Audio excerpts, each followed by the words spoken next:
అందరికీ నమస్కారం అండి.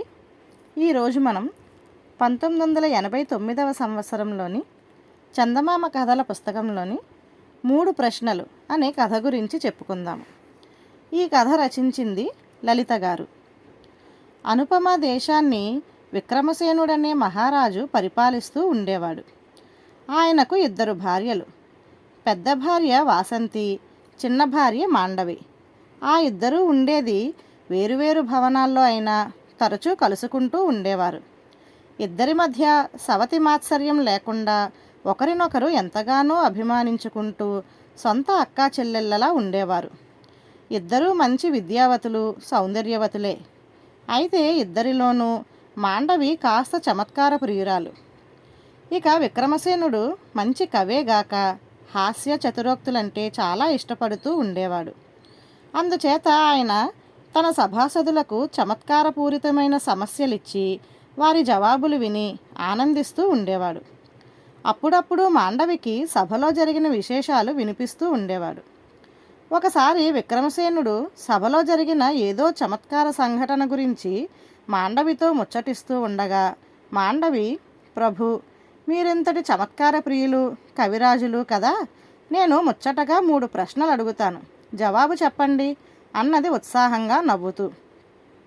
మాండవి మాటలకు రాజు ఎంతో కుతూహలంగా, 3 ప్రశ్నలు అడుగుతావా? ఏది అడుగు చూద్దాం అన్నాడు. సరే వినండి. నా మొదటి ప్రశ్న, తన సౌందర్యాన్ని భర్త ఏ విధంగా ప్రశంసిస్తే భార్యకు ఎక్కువ ఆనందం కలుగుతుంది?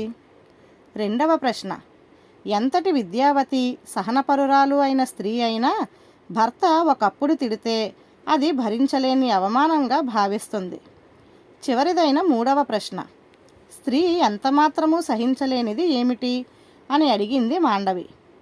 భార్య ప్రశ్నలు శ్రద్ధగా విన్న విక్రమసేనుడు ఎంత ఆలోచించినా జవాబులు చెప్పలేకపోయాడు.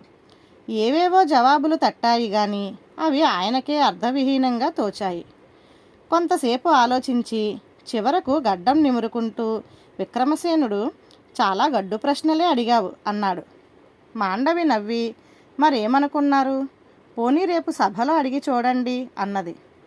మాండవి మాటలు తాను జవాబు చెప్పలేకపోయినందుకు ఆక్షేపిస్తున్నట్టుగా తోచాయి విక్రమసేనుడికి. సరే చూద్దాం అంటూ లేచి వెళ్ళిపోయాడు. మాండవి భర్త వెళుతున్న వైపు చూసి నవ్వుతూ ఊరుకున్నది.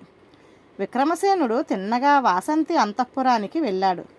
గంభీరంగా ఉన్న భర్త ముఖం చూసి వాసంతి కలవరపడుతూ, ప్రభు, అలా ఉన్నారేమిటి, రాచకార్యాలేమైనా అంటూ ఆగింది. విక్రమసేనుడు చిరుకోపంగా, నీ చెల్లెలు పెద్ద రాచకార్యమే పురమాయించింది అన్నాడు. ఆ జవాబు విని వాసంతి తేలిగ్గా నిట్టూర్చి, మాండవా ఏం చేసింది అంటూ ప్రశ్నించింది నవ్వుతూ. విక్రమసేనుడు ఆమెకు అంతా వివరంగా చెప్పాడు. అంతా విని వాసంతి, మీకు వచ్చిన చిక్కు నేను విప్పనా అన్నది. విక్రమసేనుడు ఆశ్చర్యంగా, జవాబులు నువ్వు చెబుతావా? అది బాగుండదు అన్నాడు. మరేం పర్వాలేదు, స్త్రీ హృదయం స్త్రీకే తెలుస్తుంది.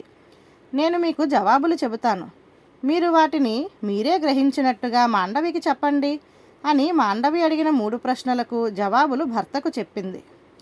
మర్నాటి సాయంత్రం మాండవి అంతఃపురానికి వచ్చిన విక్రమసేనుడు మాండవితో, చాలా గొప్ప ప్రశ్నలే అడిగావు గాని జవాబులు చెప్పమంటావా అన్నాడు.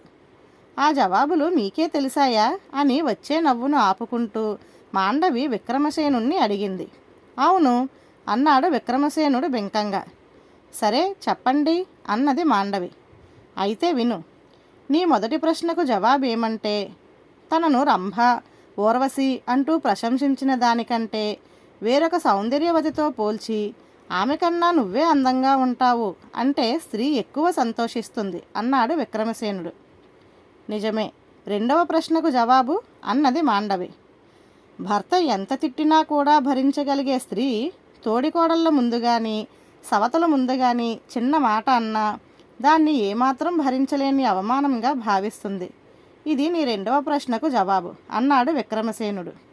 బాగుంది. ఇక నా ఆఖరి ప్రశ్నకు జవాబు చెప్పండి అని అడిగింది మాండవి. స్త్రీ దేన్నైనా సహిస్తుంది కానీ తన ఎదుట భర్త మరొక స్త్రీని ఏ అంశంలోనైనా సరే పొగడడం సహించలేదు. ఇది నీ 3వ ప్రశ్నకు జవాబు అంటూ ఎంతో గర్వంగా ముగించాడు విక్రమసేనుడు. ఈ జవాబు మరీ చక్కగా ఉంది. అయితే అక్క సరైన జవాబులే చెప్పి పంపిందన్నమాట అన్నది మాండవి చిన్నగా నవ్వుతూ. ఆ మాటలకు విక్రమసేనుడు ఉలిక్కిపడి అబ్బే అంటూ ఏదో చెప్పబోయాడు. మాండవి సున్నితంగా భర్తను వారిస్తూ, నిజాన్ని దాచి ప్రయోజనం లేదు. నిన్న మీరు జాము పొద్దైనా గడవకుండా ఇక్కడి నుంచి వెళ్ళిపోయారు. అంటే ఇక్కడ నుంచి సరాసరి అక్క దగ్గరకు వెళ్ళి ఉంటారు. వెళ్ళేటప్పుడు మీ ముఖం కోపంగా గంభీరంగా ఉన్నది. అది చూసి అక్క కారణం అడిగి ఉంటుంది. ఆ కారణం ఏమిటో మీరు చెప్పి ఉంటారు. అక్క ప్రశ్నలకు జవాబులు చెప్పి ఉంటుంది, అవునా అన్నది చిన్నగా నవ్వుతూ. ఇక నిజం దాచి లాభం లేదని విక్రమసేనుడు కూడా నవ్వి, నువ్వు చెప్పినదంతా నిజమే, ఎలా గ్రహించగలిగావు అని అడిగాడు. జవాబులు మీరే గ్రహించగలిగితే నా తెలివితేటలకు సంతోషించి ఎంతో ఆనందంగా జవాబులు చెప్పి ఉండేవారు. కానీ మీరు వస్తూనే చాలా గొప్ప ప్రశ్నలే అడిగావు కానీ అంటూ నన్ను హేళన చేశారు. జవాబులు చెప్పలేకపోయానన్న మీ ఉక్రోషమే అలా నన్ను హేళన చేయనిచ్చింది. జవాబులు మీవి కావని గ్రహించాక ఇంకెవరివో ఎలా తిరిశాయో ఊహించడం పెద్ద కష్టం కాదు అన్నది మాండవి. భార్య సునిశిత మేధాశక్తి చూసి విక్రమసేనుడికి ముచ్చట వేసింది. అవును, నువ్వు చెప్పినట్టు ఉక్రోషంతోనే నిన్ను హేళన చేశాను. కానీ ఇప్పుడు నీ ఊహాశక్తికి మనసారా నిన్ను అభినందిస్తున్నాను అంటూ తన మెడలోని ముత్యాలహారం తీసి భార్య మెడలో వేశాడు. ధన్యవాదాలు.